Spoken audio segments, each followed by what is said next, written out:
Jadi kalau maknani Quran termasuk harus ada penanggalan istilah. Ya sama lah, dulu istilah mubalek itu sakral karena balighu anni walau ayah. Dulu seorang mubalek itu orang yang menyampaikan ketentuan Allah, yang menyampaikan hukum-hukumnya Allah, yang menyampaikan ayat-ayat itu sakral. Lalu lama-lama mubalek itu sebagian besar oknum tidak tahu. Itu menyampaikan karpe dhewe. Cerita kalau diundang di Batam dapat sekian mesti nyindir panitia sing saiki. Lah kelakuan ngono iku kelakuane dai ila Allah apa dai ila nafsi? Aku ora ngukumi lho, kowe sing jawab.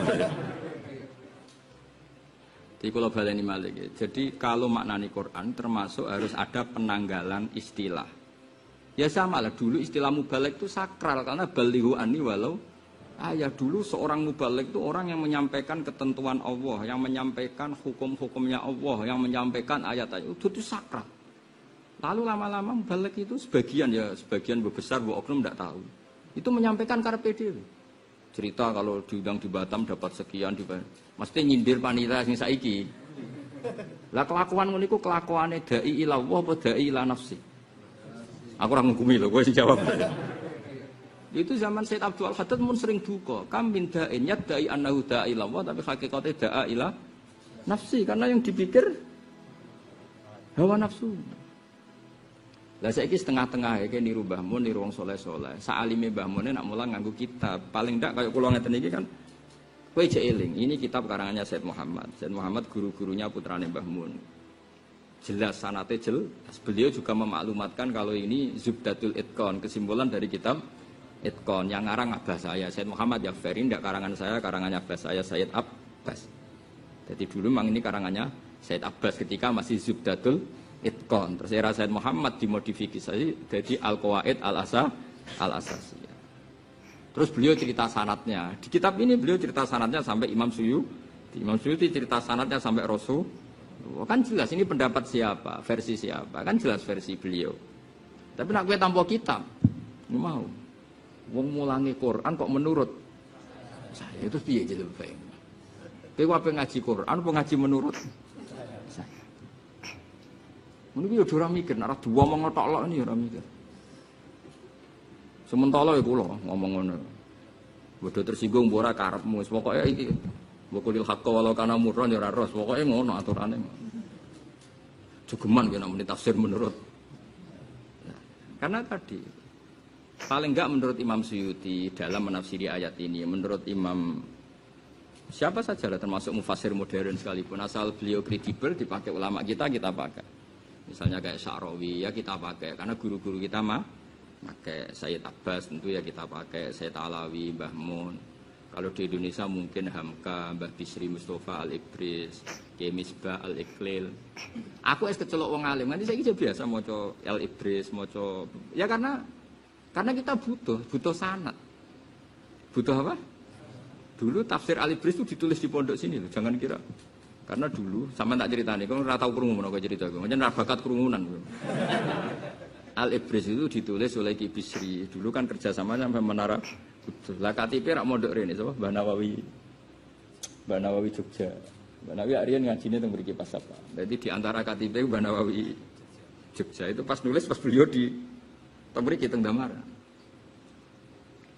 Sing cerita kula nggih Mbah Pas zaman Sugeng, Bapak cerita dhisik Kang Nawawi ku ning kene iku pas sampai nulis napa? Iblis ini buatan nonton komputer.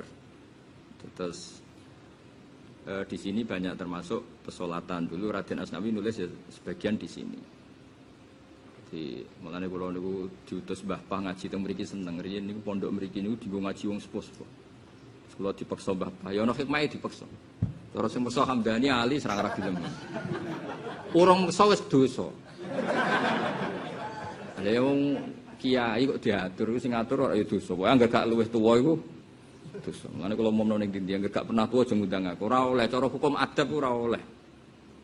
Cara hukum adab jajal wong bodho ngatur ngalim hukum iki. Jawab. Jawab kira-kira. Haram apa halal?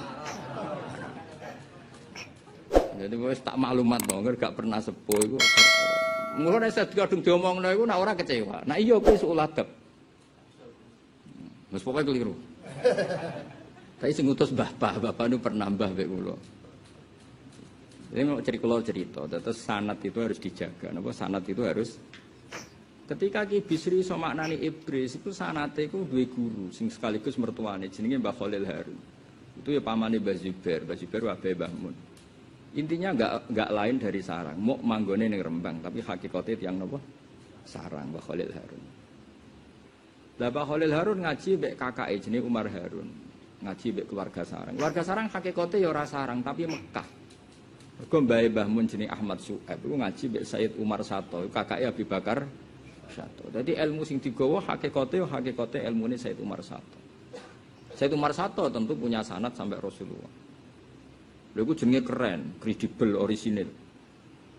Karena asal usulnya jelas sanate napa? Jelas. Kata Mbah Rawani dengan maksud seperti itu hakikate Mbah Munawir. Mbah Munawir hakikate guru-gurune saking Mekah. Hakikat itu juga sampai Rasulullah sallallahu alaihi wasallam. Ini harus kita jaga. Lah saiki usum wong Quran kok ditafsiri menurut matekno wong. Amit. Sing amit-amine sing ngrungokno iku muntak manduk. Lho mergo termasuk penceramai semangat itu gara-gara sampean muntak manduk. Jadi sampean berkontribusi. Wis ngono kowe ngundang pisan. Ayo jajal. Nganti wong-wong do mlete kok gara-gara mbok undang ya to, cedhek. Ayo jawab. Mereka gak ngomong mergo nek ora mbok undang, gara-gara mbok undang. Ngomong. Kowe melok dosa to. Nek gak diwamuk ini ora ngaku. Ya tapi kowe aja terus dendam ya ora apik. Pokoke bangsa nyepuro iku luwih apik timbang dendam. Aku lah ya nyepuro, nek bar ya wis tak sepuro. Nek nak dibualeni tak. Ada ngamuk timbang tak lapor pangeran kemanten dong aku malah repot. Kalau nak gelo mbek wong ada ngamuk. Nak ngamuk itu kan kula ora mesti mandi. Tapi sekali kula gelo mbek pangeran nganggo kapasitasku sebagai wong sing nggo Quran kula salat wah bahaya. Kemanten maksudnya dadi. Mulane aja geman tukaran mbek wong parek pangeran atau mbek Hamdani maksudna ora mandi bahaya. Pokoke tukaran mbek wong sing dongane mandi iku bahaya. Tapi muga-muga ora pati gelem donga mbek. Nek donga maksudnya ora pati ya. Tapi kalau mau mengingatkan mbok yo yang jelas wong jenenge Quran itu kalamullah. Ya berarti kita cerita tentang hukumnya Allah. Lah kita ndak akan tahu kecuali dengan sanad. Karena hukumnya Allah ndak bisa diduga. Makanya Nabi ancamannya mangqala fil Quran bi ra'yi, sebagian riwayat fa asoba. Nabi itu pernah dawuh fa asoba. Kalaupun benar itu tetap fal yatabawa makadahu. Itu kalaupun benar apalagi salah. Semoga riwayatnya ada yang fa'asoba, tapi sebagian riwayat itu fa'asoba. Kalaupun benar, itu masih falyatabawa. Lah maknane Quran ora angel iki, sampean pikir misalnya Fatihah paling terkenal. Tak warai gitu. Mergo potensi salah. Apa wis salah ora potensi, pancen wis salah. Fatihah rak surat paling populer. Iku nak maknani. Iku kudu ngene, wajib ngene ora kok mungkin ngene wajib ngene. Jadi bayangno Allah itu ketemu Kanjeng Nabi, rungokno Allah itu ketemu Kanjeng Nabi, bayangno. Bayangno ora tenanan, kok nek kowe meni tenanan kok kowe bayangno Allah dijihah malah perkara meneh kan. Tapi sing jelas Nabi ku mesti ketemu pangeran, tapi ora oleh dibayangno. Jadi ketemune mesti tapi ora oleh muni mesti ketemu iku mbok memastikan nak Nabi ku Rasulullah. Paham ya? Ora usah dibayangno ben kowe ora bayangno Allah ya khulufi makanen karena Allah bertempat. Yang jadi wong alim ku ya angel, dadi gawe omongan kudu presisine kudu pas. Nah dadi wong bodoh kan enak, Allah ketemu Kanjeng Nabi ning Sidratil Muntaha. Kan gak ngrasa dosa santai wae. Dekne ora kepikiran nek iku menabrak kaidah Allah la yakhullu fi makanin, Allah ndak nempat. Wong orang alim ya ora kepikiran. Dadi mulane wong orang alim ya baru kamu ora kepikiran. Tapi nek wong alim mesti kepikiran. Nabi Mi'raj ketemu Allah. Tapi mesti nambahi bila kaifin walan khisorin. Wah, mesti ditambahi kono. Tapi aja mbok bayangno. Mergo kuwatir engko ana jargon Allah bertempat. Mulane wong alim nek nerangno mesti langsung dobel. Nabi ketemu Allah tapi bila kaifin walan khisorin. Mergo Allah iku la yutaka iyaf gak iso di bayangno mergo Allah laisa kamislihi. Wis dong ya. Wong iku yakhluqu af'ala nafsi. Wong iku iso gawe prilakune dhewe. Tapi nek cara ahli sunnah wong iku kabeh dipeksa pangeran. Akhirnya Zamasari niku alasane Zamasari nek wong iku kabeh terserah Allah berarti maksiat ya terserah Allah. Nek ngono Allah nyiksa wong maksiat iku dolim mung kersa-kersane dhewe disiksa-siksa dhewe. Pikirane Zamasari ngoten. Suwe-suwe niku masyhur ana anake wong alim, rada bulet tapi bulete wong alim. Singkat cerita anake dirabekno Mbak Jamasari. Wayu anake Jamasari senenge entuk wong ayu. Bareng malam penganten bar jima wis pokoke asik bar bulan madu. Bojone muni ngene, "Mas enak Mas." "Ya enak." "Ijek kepengin." "Ya ijek kepengin wong enak." "Ayo Mas baleni." "Wis ora iso." Jare wong iso nekan nglakoni karepe dhewe. Terus Imam Jamasari nak ngono wong karep ora mesti iso nglakoni. Terus tobat dene. Dadi wong ayu iso nobatno wong alim. Dari ngono kok ngenteni ra kelar baleni. Paham Imam Jamasari ku tobat iku perkara kelon ra iso baleni. Wong alime ngono ngarang kitab Kasyaf iku kalah ya mbek wong ayu. Mulane wis ora usah engkar wis biasa wae kalah mbek wong ayu. Wis bojo elek kok kalah lha iku innalillahi wa inna ilaihi raji'un. Kalah mbek wong ayu wis kunane kuno. Jamasari sapa sing ora roh tafsir napa? Jamasari kabeh tafsir napa kitab napa? Kasyaf. Karangane sinten? Imam Jamasari. Ai pincang dene. Ketukaran mbek ulama dipasutno pincang. Imam Jamasari ku pincang, valid. Imam Jamasari tahu di pikiran gini, Nabi Muhammad mbek Jibril dari dekne afdal Jibril. Pikirane Jamasari, alasane Allah muji Jibril iku innahu laqaulu rasulin karim dzi quwwatin indadil arsy makin muta'in sama amin. Jadi Quran itu diwahyukan oleh Rasul innahu laqaulu rasulin karim. Keren kan rasulin karim dzi quwwatin indadil arsy makin muta'in sama amin. Sama itu neng kono-kono panggunan. Jibril adalah orang yang di mana-mana ditaklui, di mana-mana ditakuti. Oh keren, sifatnya Jibril keren. Berhubung sifatnya Jibril keren, sifat itu enggak ada di Muhammad. Mulane afdal Jibril. Musuh debatnya ku wali. Oh bocah kok elek ngono. Pincang kowe. Lha maksudnya untuk ngomong pincang ngono kene ora kritik kowe gak mau pincang. Lah terus yang hari gak terima lah maksud terus cara kowe ku piye? Lah iya tetep afdal Nabi Muhammad. Lah kok iso piye wong Jibril sifate kerene ngono. Lah iya kerene ngono wae trimo dadi utusan.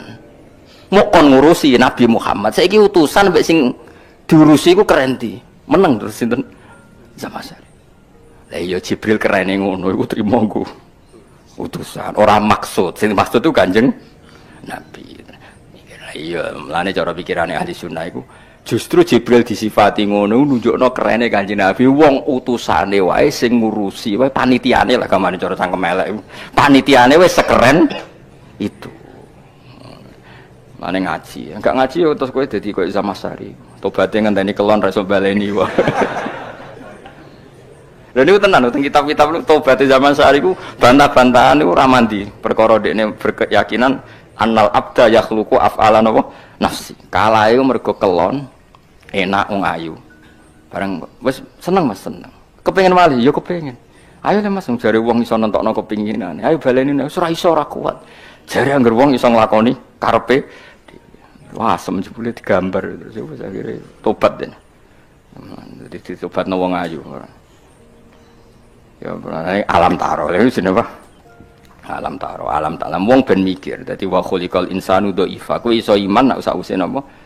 Sause napa? Mikir. Ada kata tengkoran alam taro alam napa tak. Makanya kula suwun nggih iman pokoke sampean iman nggih kabeh ning dunya kersane Allah. Tapi Allah ngutus gedeng maksiat. Ya kita gedeng maksiat. Piye Allah ngutus gedeng napa maksiat. Tapi kowe kudu yakin nek maksiat ya kersane Allah. Lah terus logikane piye? Lah kowe kadang takok logika. Kowe iku sapa kakean takok. Ngremaya mangan nak wis. Iku tugale kula ditanggo iki kisah nyata kanca kula SD. Angger kok nyapu wong tuane ra gelem. Mak kok nyapu barang kok ya rusuh meneh. Iwak tunggale ngene. Lah anak kowe nuruti protes ngono. Lah kowe adek mangan wong kok ya dadi taek. Ora usah mangan ben ora usah ngising. Apa gunane mangan akhire dadi taek. Kowe kok ora takok ngono. Paham? Nak kepentingan dhewe ora tau kecangkeman bareng hukum tauhid ada kecangkeman. Oh pancen jatah neraka. Mulane jare Kanjeng Nabi dawuh Nabi innama ahlakal ladzina min qablikum mergo kasratu masaidim. Di antara penyebab mlebu neraka kakean apa? Takok. Mulane bener sampean ngaji rasa takok. Takok malah neraka. Kok kadang takok iku wis bulet. Agama ini mau diprotes. Tapi nak takoke mergo ora roh ya ora apa-apa. Tapi bangkune wis do ketunan go jalalen ra roh. Ngalor ngidul go jalalen. Tapi kalau kandhani nggih takok itu seringnya itu menohok. Masyhur itu kan ada ulama Mu'tazilah debat sama ulama ahli sunnah. Ini tak dudono ceritane. Ini ada di kitab Ummul Barohin, juga ada di kitab Jami Usulil Aulia yang dipakai ngaji Habib Lutfi. Habib Lutfi kalau ngaji itu kan master kitabnya kan apa? Jami Usulil apa? Aulia. Saya punya kitab itu dan sering saya pelajari. Itu kitab Qadiriyah apa? Naksabandiyah apa? Khalidiyah. Itu masternya itu namanya kitab apa? Jami'u Usulil Aulia. Itu ada perdebatan begini. Kata ulama Mu'tazilah. Jika maksiat itu kehendaknya Allah, maka berarti Allah itu zalim karena menyiksa sesuatu yang kehendaknya sendiri. Terus dari ulama ahli sunnah gak jawab. Nak maksiat itu ora kersane Allah dan kemudian terjadi banyak di alam raya ini. Idzan yaqa'u fi mulkihi ma la yuridu. Berarti di alam raya ini banyak terjadi hal yang di luar kendali Allah. Nak ngono Allah dadi raja ora sempurna karena terjadi di alam raya sesuatu yang di luar kendalinya. Lagi pula maksiat lebih banyak ketimbang taat. Berarti setan skornya lebih baik karena menang terus. Terus jare Mu'tazilah, pokoknya ngono, jare ahli sunnah ya pokoknya ngono. Lah pokok-pokokan. Nah, terus ahli sunnah tanya gini. Kalau kenyataan maksiat itu banyak di dunia, kemudian apakah Allah tersiksa karena melihat maksiat itu? Jare Mu'tazilah ya tidak tersiksa. Karena Allah itu mampu menyiksa mereka. Terus lalu Allah melihat maksiat banyak itu terpaksa apa enggak? Apa muni terpaksa Allah kok terpaksa, apa muni ora. Bingung akhirnya Mu'tazilah. Nah seperti itu tidak usah ditanyakan, kata Imam Ghazali ning bab Kitabul Qada wal Qadar. Kamu pokoknya sementing gedeng zina, gedeng maling, gedeng copet. Ya wis tetep gedeng pancen maksiat kon gedhengi pangeran. Tapi kira usah komentar. Nah iku ora kersane pangeran. Nak kowe ora paham, yo nganggo analogi kados kula contohno. Kowe nak gawe sumur iku saiki gawe peceren gak jawab ae. Kowe nak gawe sumur iku gawe buangan peceren to ora? Gawe. Sing gawe sapa? Kowe. Terus kowe darani mandane anak emcung peceren berhubung sing gawe aku ya kowe turu ning kono ora apa-apa. Kowe sarap to ora mending ngono iku. Enggak jawab ae ben sitok-sitok ben tauhid temara. Harap kan tetep kowe ngomong cung aja nek parak-parak peceren najis. Apa terus pepe peceren gaweanmu terus gak apa-apa cung ning peceren iku ya gaweane bapak. Lah ya paling gak kowe paham secara analogi ngono. Maksiat ya kersane Allah, tapi Allah berhak ngatur donya aja parek-parek maksiat. Paham? Lu paham tenan to? Lah mulane iman khairihi wa syarrihi minallah. Lah wong kudu ngaji ben ngerti. Aja kaya Zamakhsyari tobat ngenteni wong ayu. Tapi ya untung ndekne.